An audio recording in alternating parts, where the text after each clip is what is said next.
মানুষের ফিতরতে হলো ভুল করা, ভুল করবে, ভুলের স্বীকৃতি দিয়ে আল্লাহর কাছে মাফ চাইবে। ফিতরত এটা মানুষের ফিতরত। শয়তানের ফিতরত কি? ভুল করবে, ভুল স্বীকার করবে না। সেম ওই শয়তানের ফিতরত এটা আজকে মানুষের মধ্যে চলে আসছে। আজকে 1500 বছর আগে যে আইজামে জাহালিয়াতে যুগ বলতাম, বলে একটা কথা ছিল, আমরা বই ফুটে কিতাবে পড়েছি, কোরআন হাদিসে পড়েছি, আইজামে জাহালিয়াতে যুগ। রাসূলুল্লাহ সাল্লাল্লাহু আলাইহি ওয়াসাল্লাম 90 পূর্বে যুগটাকে বলা হয় আল্লাহ আইজামে জাহালিয়াতে যুগ। ওই যুগের সাথে আরো কয়েক গুণ বেশি জাহালিয়াতে যুগ আজকে বর্তমানে বিরাজমান চলে আসছে। আজকে কিয়ামত খুব সন্নিকটে, তো এই জন্য ওই যুগের সাথে আরো বেশি। ওই যুগে সবচেয়ে বেশি জঘন্যতম পাপ করতো, নিজের কন্যা সন্তানকে জীবিত দাফন করে ফেলতো। এটাই ছিল তাদের সবচেয়ে জঘন্যতম পাপ। আর এই যুগে জীবিত কন্যা সন্তানকে মৃত দাফন করে না, শুধু এটাই নাই, বাকি তার থেকে আরো জঘন্যতম হাজার শত শত পাপ কাজ করতেছে এই যুগের আদম সন্তানগুলা।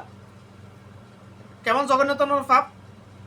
মানুষকে সামান্য দুনিয়ার সামান্য লোভে মেরে ফেলতেছে, প্রকাশ্যে দিবালোকে পাথর মেরে ফেলতেছে, কোনো কারণ নাই।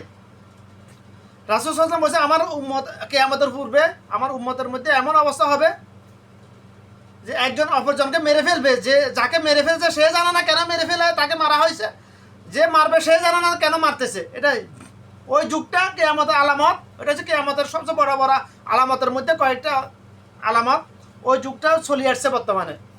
প্রকাশ আপনারা দেখতেছেন তো, আমার একটাও কথা বানাওট না, আমি হাদিসের বাস্তবতা দেখা দিচ্ছি। আমি যে রাসূল সাল্লাল্লাহু আলাইহি ওয়াসাল্লাম 1500 বছর আগে যে হাদিসগুলো বলে গেছেন, হাদিসের মাধ্যমে যে কথাগুলো বলে গেছেন আল্লাহর নির্দেশে, ওইগুলোর বাস্তবতা যেটা শুরু প্র্যাকটিক্যাল দেখাই দিচ্ছি আমি, যেটা শুরু হয়ে গেছে কি আমাদের আলামত এগুলা। রাসূল সাল্লাল্লাহু আলাইহি ওয়াসাল্লাম বলছেন এমন হবে, আর আমাদেরকে বলতে হবে এমন হইতেছে। হাদিসের ব্যাখ্যা দিতে গেলে সবগুলো কিয়ামতের আলামত, কিয়ামতের মাত্র হাতে গোনা অল্প 10 থেকে 12টা আলামত ব্যতীত, কিয়ামতের পূর্ববর্তী আলামত ব্যতীত বাকি সবগুলো আলামত পৃথিবীতে চলমান। এখন মানুষের ইমান দিন দিন কমতেছে। আগে চিন্তা করতাম, এই আলেমটা আমার কাছে আজ থেকে 1 মাস আগেও ছিল না, 1 সপ্তাহ আগেও ছিল না, গত 2-4 দিন আগে এই আলেমটা আল্লাহ পাক আমাকে দিয়েছে। যে আমি আগে চিন্তা করতাম মানুষ কেন দিন দিন এরকম হইতেছে।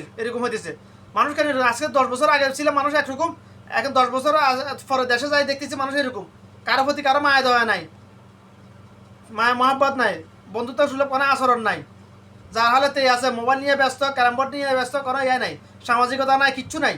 আত্মীয়তা সম্পর্ক রক্ষা করা ফরজ, এটার প্রতি মানুষ একেবারে উদাসীন।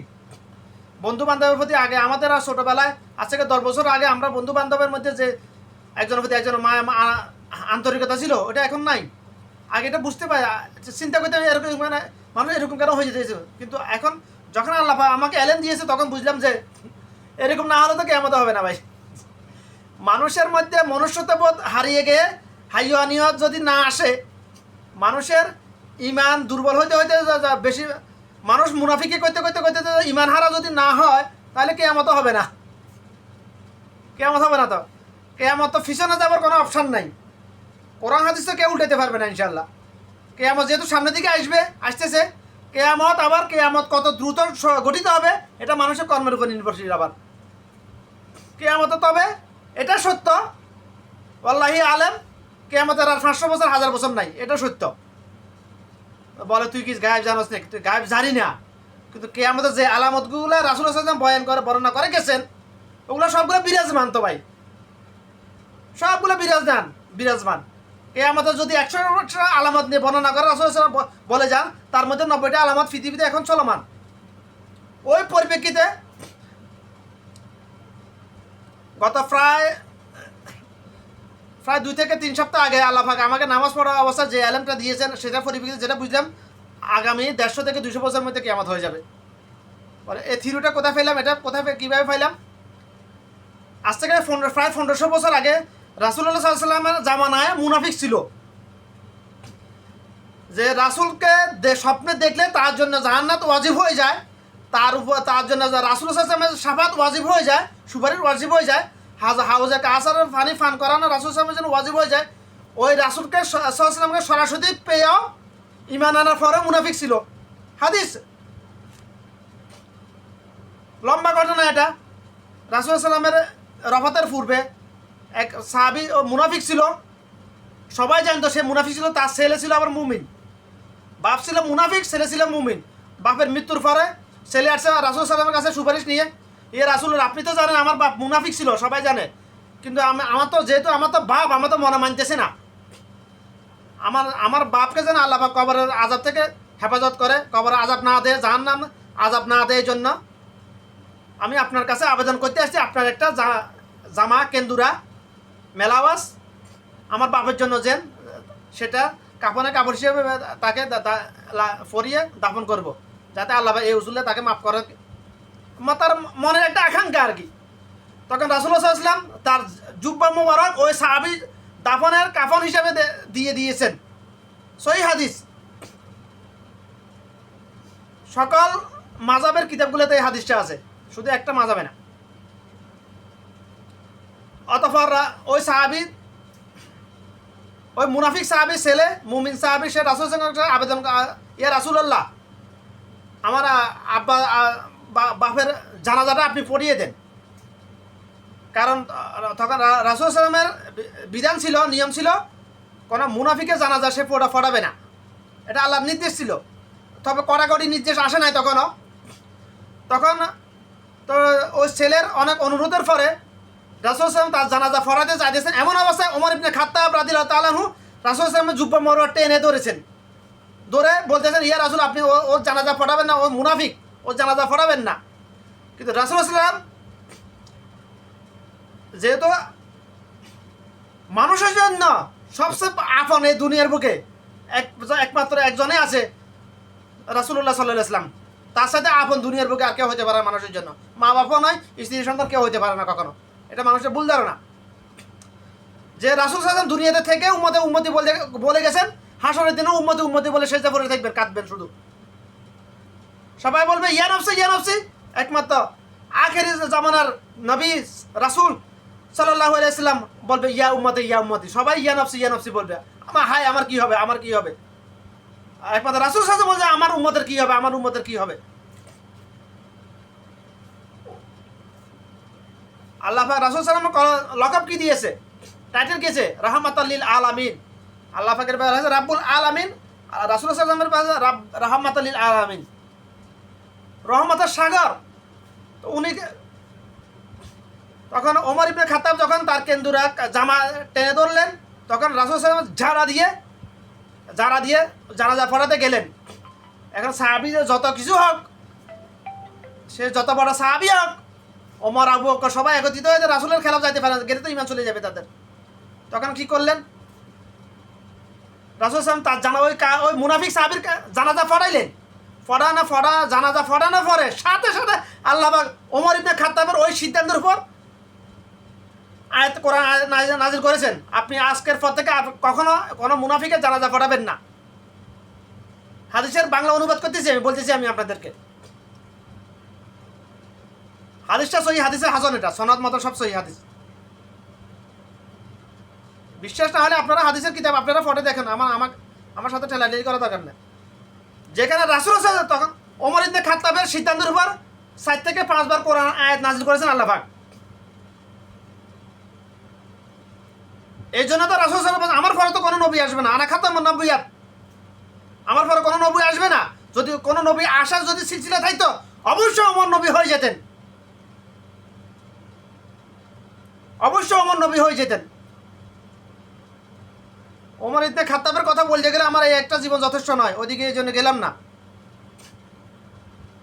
কারণ ওমর ইবনে খাত্তাবের বিচার ব্যবস্থা নিয়ে কথা বললে আমাকে বাংলাদেশ থেকে বাংলাদেশের জেলে ঢুকাবে, এখানেও জেলে ঢুকাবে আমাকে, সিধা কথা। কারণ ওমর ইবনে খাত্তাবের ইনসাফ পৃথিবীর কোনো হুকুমতের মধ্যে নাই, আজকে পৃথিবীর কোনো হুকুমত দেশে নাই। রাসূল সাল্লাল্লাহু আলাইহি ওয়াসাল্লামের পিছনে নামাজ আদায় করে, 5 ওয়াক্ত নামাজ আদায় করার ফলে যদি মুনাফিক হইতে পারে, আর বর্তমান যুগে আমি যে মুনাফিক বলতেছি, তাহলে আমি অপরাধ কেন? আমি কি মুনাফিকে আসলে আমি কি বলতেছি? না, আমি বলতেছি না, মুনাফিক রাসূল সাল্লাল্লাহু আলাইহি ওয়াসাল্লাম বলেছে, এই জন্য আমি বলতেছি। যাদেরকে মুনাফিক প্রকাশ্য হয়, মুনাফিকের জন্ম হয় মুসলমানে করে। মানুষ 2 প্রকার, আদম সন্তানের মধ্যে দুইটা ক্যাটাগরি, তিনটা ক্যাটাগরি, এক কাফের, এক মুমিন মুসলমান, এক মুনাফিক মুসলমান, তিনটা ক্যাটাগরি আদম সন্তানের মধ্যে। শুধু তো কোনো অপশন নাই এখানে। এক কাফের, যার ইমান নাই, তাহিদের উপর ইমান নাই, সে কাফের। যার তাহিদের উপর ইমান আছে, রিসালাতের উপর ইমান নাই, সে মুনাফিক। যার ইমান তাহিদ এবং রিসালাতের পরিপূর্ণ ইমান আছে, সে মুমিন। আদম সন্তান তিন প্রকারের, শুধু তো কোনো অপশন নাই এখানে। যেখানে রাসূলুল্লাহ সাল্লাল্লাহু আলাইহি ওয়াসাল্লামের পিছনে নামাজ আদায় করে মুনাফিক হইতে পারে, তবে ওই বদর যুদ্ধের সর্বশেষ যুদ্ধ যেটা গঠিত হয়েছে কাফেরদের বিরুদ্ধে, বড় আকারে যে যুদ্ধটা বদর যুদ্ধে 713 জন সাহাবী ছিল, যুদ্ধে রওনা দিয়েছিল। তার মধ্যে কয়েকজন মুনাফিক সাহাবী অর্ধেক পথের থেকে ফিরে এসেছে, পলায়ন করেছে। যুদ্ধের ময়দান থেকে পলায়ন করলে তার ইমান চলে যায়। এটা আল্লাহর বিধান, এটা আল্লাহর বিধান। এটা লম্বা ঘটনা, ওই হাদিস বলতে গেলে বদর যুদ্ধে 30 জন কি প্রায় 30 জন সাহাবী, প্রায় 30 জন কি টোটাল কতজন এটা আসলে সহিহ সনদ, এটা একুরেট হিসেব কেউ দিতে পারবে না। মিনিমাম 30 জন সাহাবী অর্ধেক পথ থেকে ফিরে এসেছে, মুনাফিক সাহাবী। 1500 বছর আগেও মুনাফিক ছিল, তখন কিন্তু মুনাফিক ছিল শতকরা সর্বোচ্চ 1%। আজকে 1500 বছর আগে মুনাফিকের সংখ্যা সতীতে 99%। ওই অঙ্কটা কীভাবে আল্লাহ পাক আমাকে করাইছে, বুঝাইছে, এটা বলতেছি আমি। এই আলেমটা আল্লাহ পাক আমাকে কীভাবে দিয়েছে, আলেমের বর্ণনা দিতেছি আমি, যে বর্তমান যুগে কতজন মুনাফিক এবং কেয়ামত কখন হবে আনুমানিক কত বছরের মধ্যে কেয়ামত হয়ে যাবে, ওই হিসাবটা কীভাবে বার করার জন্য আল্লাহ পাক আমাকে আলেম দিয়েছে, ওটা বলতেছি আমি। আলেমটা এসেছে নামাজ পড়া অবস্থায়, যেভাবে হোক। এটা বাঙালি বুঝবে না, এগুলো নিয়ে ফেতনাবাজি করে। আমার কথাগুলো প্রত্যেকটা কথা হক, প্রত্যেকটা কথা সহিহ হাদিসের আলোকে। এটা ওমানিরা এটা সার্টিফিকেট দিতেছে আমাকে। আজকেও আমি এক ওমানির সাথে প্রায় আধা ঘন্টা কথা বলছি, সে আমাকে এটা বলছে। তাকে আমি জিজ্ঞাসা করছি আমার কথা কি একটাও কি কোনো গলত হাদিস আছে? কয় না। কারণ ওরা আরব দেশের এরা জন্মসূত্রে কালামাল্লার আলেম, জাননেওয়ালা, সবাই মানে না। যে মানে সে তো মুমিন, যে মানে না সে মুনাফিক। আজকে আমার 25 বছরের রিসার্চ কেন বলতেছি আমি, কিয়ামতের আগে কেউ খণ্ডাতে পারবে না। কেন পারবে না? মুনাফিকের সঙ্গে আস্তে আস্তে বাঁচবে। আমি একটু স্পেস রেখে বলছি 97%, আসলে না 97% না, একুরেট হিসেবে বলো 99%। এটা আমার 25 বছরের রিসার্চ মানুষের উপর, আমার জন্মের পর থেকে আজকে প্রায় 25 বছরের রিসার্চ। এটা সমাপ্ত হয়েছে কোরবানি ঈদের প্রায় 4-5 দিন আগে। একটা ওমানি পরিবারের মাধ্যমে আল্লাহ পাক আমার এই রিসার্চটা সমাপ্ত করেছেন। ওইদিকে গেলাম না। 1500 বছর আগে মুনাফিক ছিল শতকরা সর্বোচ্চ 1% ছিল। আজকে 1500 বছর আগে মুনাফিক তো আছে, থাকবেই। আজকে সতীর্থের মিনিমাম 99% মুনাফিক। মুনাফিকের 3টা চিহ্নের মধ্যে একটা চিহ্ন নাই এরকম আদম সন্তান। মুসলমানের ঘরে জানেন আদম সন্তান সতীর্থে একজন পাওয়া যাবে। এটার সংখ্যা আস্তে আস্তে কমে যাবে। 200-300 মিলে একজন, 500 মিলে একজন, 1000-তে একজন। যখন একেবারে হাজারে একজন কিংবা লাখে একজন চলে আসবে, তখন হবে কিয়ামত। এবার হিসেবটা দেখুন, আজ থেকে 1500 বছর আগে, প্রায় 1500 বছর আগে ছিল মুনাফিক ছিল প্রায় সতীর্থে মিনিমাম সর্বোচ্চ একজন ছিল। আজকে 1500 বছর আগে মুনাফিক আছে সতীর্থে মিনিমাম 99 জন। তাহলে 1500 বছর আগে 101, আর 1500 বছর পরে সতীর্থে 99 জন। তো 1500 লিখতে 1000, 150 দুইটা লাগে, 150 দুইটা লাগে। কিন্তু এখানে যেহেতু তখন ছিল সতীর্থে একজন, এখন সতীর্থে 99 জন। ওখানে এক, এখানে এক, তো একে একে একটা শূন্য কেটে দিলে আর থাকে 150।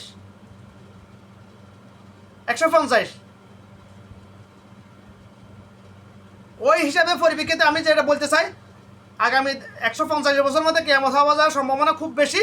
ওয়াল্লাহি আলেম, অ্যাকুরেট না, নিশ্চিত না, নিশ্চিত বলার ক্ষমতা কারো নাই। 1500 বছর 150 বছর পরেও হইতে পারে, আগেও হইতে পারে। এটা নির্ভর করে মানুষের কর্মের উপর। মানুষের কর্মের দ্বারা কিয়ামতকে খুব দ্রুত সামনের দিকে আগাইতে পারে, আবার খুব স্লোলি সামনের দিকে আগাইতে পারে। কিয়ামত সামনের দিকে আসতেছে, আজকে দিনটা চলে গেছে মানে কিয়ামত একদিন সামনে চলে আসছে। আজকে দিনটা চলে গেছে মানে আমার জন্য কবর একদিন সামনে চলে আসছে। মালাকুল মত হয়তো ন্যানো সেকেন্ডের মধ্যে চলে আসতে পারে। আমি কথা বলতে বলতে হয়তো আল্লাহ চাইলে আমার রুটে চলে নিয়ে যেতে পারে না। ওটা তো 100% সত্য। মানলে সত্য, না মানলে সত্য। মানুষ খাইতে খাইতে মরে যাইতেছে না, হাঁটতে হাঁটতে মরে যাইতেছে, কথা বলতে বলতে মারা যাইতেছে না, মরে যাইতেছে তো। বাপকে দাফন করতে ছেলে মারা গেছে, ছেলেকে দাফন করতেছে, ওইটা আমার বাপ মারা গেছে, বাপের রুও চলে গেছে। এরকম তো স্বামী মারা গেছে, স্ত্রী কান্না করতে করতে স্ত্রী চলে গেছে, এরকম হইতেছে না, হইতেছে তো। মৃত্যু আমার এই যে মনে কানের লথি থেকে এখানে যে তার থেকে আরো নিকটে। আল্লাহ রাসূল সাহেব এখানে একটা রোগের সাথে তুলনা করেছেন, কতটা নিকটের মৃত্যু। ওইদিকে গেলাম না, গড় আয় অনুযায়ী যদি হায়াত পাই, আমার প্রায় 36 বছর, 35 থেকে 36 বছর আমার লাইফ টাইম চলে গেছে। অর্থাৎ কেয়ামত আমার জন্য 36 বছর সামনে চলে আসছে। তো কেয়ামত সামনে আসছে মানে মানুষ আস্তে আস্তে খারাপ হবে, এটা মানুষ খারাপ না হলে কেয়ামত সামনে আসবে না। তবে এটা কল্পনা করলে একটু বুঝতে পারবেন, এটা চিন্তা করলে একটু বুঝতে পারবেন, বাস্তবতার সাথে মিলিয়ে দেখতে বুঝতে পারে। আর 10 বছরের মধ্যে মানুষের অবনতি কতটুকু অবনতি হয়েছে দেখেন। 10 বছরের মধ্যে যদি মানুষের এতটুকু অবনতি হয় তাহলে আগামী 10 বছরের মধ্যে মানুষের অবনতি তার থেকে আরো কয়েক গুণ বেশি হবে। এটা ছিল সত্য, মানলেও সত্য, না মানলেও সত্য। আমার কথাগুলো ফেরকাবাজি করে কোনো লাভ নাই ভাই। আমি ধর্ম ব্যবসা করার জন্য কথা বলতেছি না, মানুষের ইমানটা একটু ফিরিয়ে আনার জন্য, কলম একটু রিফ্রেশ করার জন্য কথা বলতেছি। আল্লাহ পাক আমাকে যতটুকু এলেম দিয়েছে, হেকমা দিয়েছে, ওই অনুযায়ী কথা বলতেছি। আমার কিছু করার নাই এখানে, আমার কোনো বাহাদুরি নাই। তো কেয়ামতের আমি বলছি, কেয়ামতের প্রায় আগামী 150 বছরের মধ্যে কেয়ামত হয়ে যাবে ইনশাআল্লাহ, যদি আল্লাহ চায়। আগেও হইতে পারে, 200 বছরের মধ্যে হইতে পারে, 50 বছর পরেও হইতে পারে, 50 বছর আগেও হইতে পারে। তবে কেয়ামতের আলামত, কেয়ামতে যদি 100টা আলামত রাসূল সাল্লাল্লাহু বলে যান, তার মধ্যে 90টা আলামত পৃথিবীতে চলমান। যুদ্ধ নমুনা দেখা দিছে। ওদিকে গেলে আমাকে আমাদের আলামত বর্ণনা করতে গেলে আমাকে আগে নোট করে রাখতে হবে, যাতে আমি অল্প সময়ের মধ্যে বলবো ইনশাআল্লাহ, ওয়া মা তৌফিক ইল্লা বিল্লাহ। তো কিয়ামত কখন হবে এটা মানুষের কর্মের উপর নির্ভর করবে। পৃথিবীর কোনো একমাত্র মানুষের উপর, পৃথিবীতে অসংখ্য অগণিত মাখলুকাত আছে, শুধুমাত্র মানুষ মাখলুকাতের উপর নির্ভর করে, মানুষের কর্মের উপর নির্ভর করে কিয়ামত কত দ্রুত সামনে আসবে, কিংবা কত স্লোলি সামনে আসবে। পশু পাখির উপর না, হিংস্র জানোয়ারের উপর নির্ভর করবে না। এটা মানুষের ইমানের উপর, মানুষের কলের উপর। মানুষের ইমান যত দ্রুত কমতে থাকবে, তত দ্রুত কিয়ামত সামনে আসবে। মানুষ চাইলে কেয়ামতকে স্লোলি সামনের দিকে আগাইতে পারবে, মানুষ চাইলে কেয়ামতকে খুব দ্রুত সামনের দিকে নিয়ে আসতে পারবে।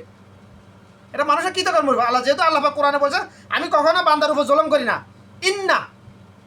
নিশ্চয় আমি কখনোই বান্দার উপর জুলুম করি না। বান্দার নিজের উপর নিজে জুলুম করে তার কৃতকর্মের দ্বারা, তার লাইফ স্টাইল দ্বারা।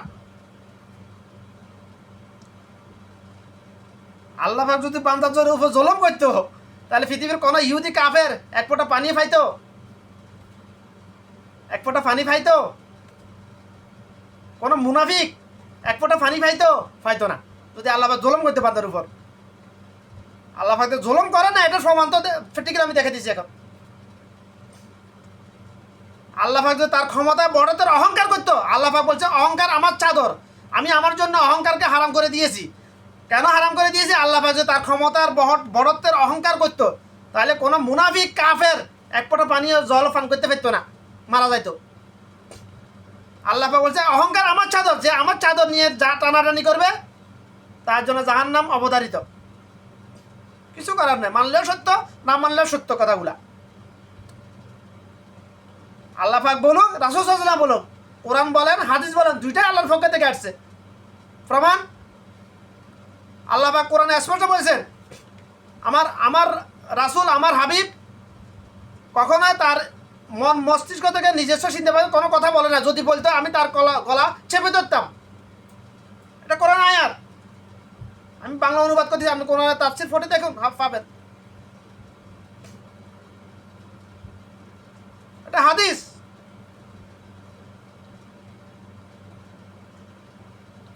কেন বলে নাই? বলার ক্ষমতা দেয় নাই, বলার জন্য নিষেধ করেছেন আল্লাহ। কেন বলে না রাসূল নিজের মন করার মতো কোনো কথা যদি বলতো, তাহলে তার মধ্যে আমাদের মধ্যে পার্থক্য কি হইতো ভাই? এই যে বর্তমানে দেখতেছেন পৃথিবীতে কত বড় বড় আলেম আছে, তারা কোরআনের তাফসীর করে, হাদিসের তাফসীর করে, কিন্তু মন গড়াও অনেক কথা বলে ফেলে না। বাংলাদেশে এমন এমন আলেম আছে শালা, এমন জাহাজের আলেম, আর যে প্রশ্ন করুন না কেন সেটা উত্তর দিয়ে লাই, মন করার মতো উত্তর দিতেছে লাদ্রি বলে না। অথচ ইমামে আজম আবু হানিফা রাদিয়াল্লাহু তাআলা বলে গেছেন লাদ্রি কোন প্রশ্নের ক্ষেত্রে। যখন তার সার্গিতরা, তার মুরিদরা তাকে প্রশ্ন করতো, তার শিষ্যরা তাকে প্রশ্ন করতো কোনো ব্যাপারে, সে যদি যেটা জানতো না সাথে সাথে বলতো লাদ্রি, আমি জানি না। কিন্তু লাদ্রি বলার লোক পৃথিবীতে এমন কোনো জাহাজের আলেমে নাই আছে। কত বড় জাহাজের আলেম বাংলাদেশের নাম নিলে ফেরকাবাজি হয়ে যাবে, ফেতনাবাজি হয়ে যাবে, এই জন্য নাম নিতেছি না। যাদেরকে বাংলাদেশের মানুষ ফলো করতেছে তার মধ্যে কয়েকজন আছে এমন নিজেকে এমন আলেম মনে করে, আবু হানিফা চাইতে বড়,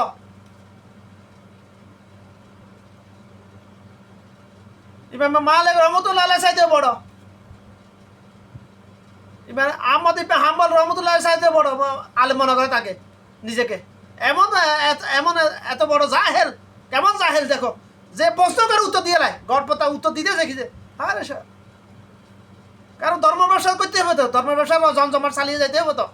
লাদ্রি বললে কীভাবে কেমনে হবে, নিজেকে অপমানি করা হয়ে যাবে না। আরে আমি জানি না এটা কেমনে বলি মানুষের সামনে, আমি জানি না এটা কি শর্মের কি আছে, আমি জানি না।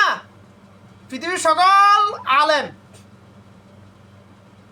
পৃথিবীর সকল আলেম যদি মক্কার আব্দুর রহমান আল সুদাইসের মতো হয়ে যায়, মক্কার ইমাম, সৌদি আরবের প্রধান বিচারপতি, তারপরেও সবাইকে যদি বাড়ি হত্যা করা হয়, রাসূলুল্লাহ